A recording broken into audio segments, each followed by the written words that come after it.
My name is JJ Omojuwa. Can you please introduce yourself to our audience? I'm Idayat Hassan, and I work at the Center for Democracy and Development based in Abuja. Abuja.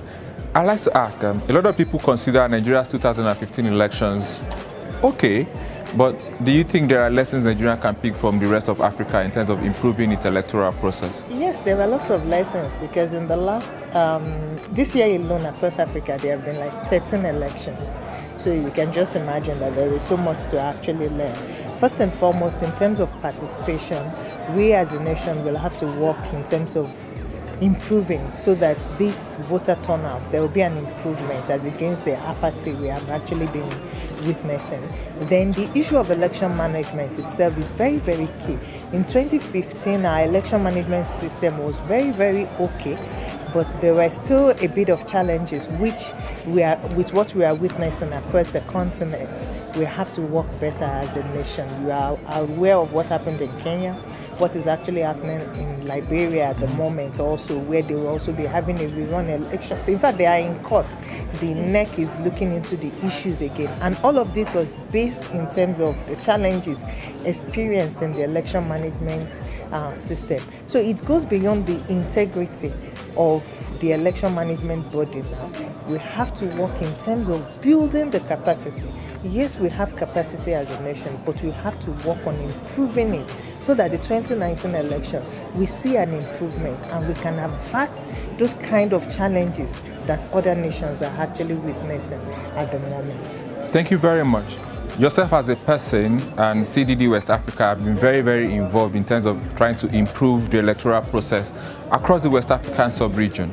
But the question is, how can the general civil society space help make our elections better, starting from 2018? I think first and foremost, we have to work on different and varying issues. One is the issue of participation, which the civil society organizations are focused on, which has to do more in terms of civic or voter education for their citizens. Yes, we have to continue with that. But beyond that, we also have to start looking forward, being very, very progressive in terms of working with the election management body. For instance, one area that we have not seen any kind of intervention in West Africa is the issue of audit, voter registers audit. So as people working, or actors, to independently monitor or to independently audit the voter register is one area that we have to work on.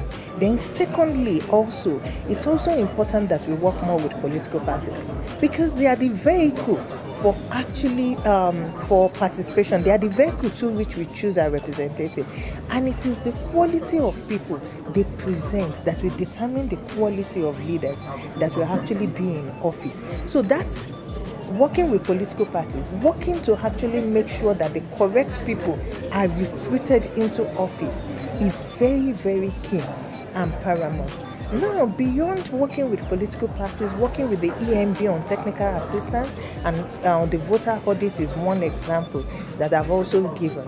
We should understand that election is not an end to itself. An election is in no way democracy. Post-election accountability is very, very key.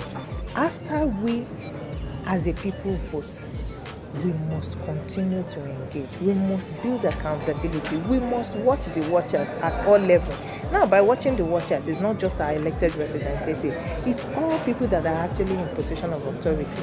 Also meaning that even the civil society actors, the political class, they are not left out of this process. And you know, the citizenry is very, very key. We will not expect to see any kind of improvement, not just in the democratic space, but in the delivery of the dividend of democracy itself, if the quality of citizenship does not improve.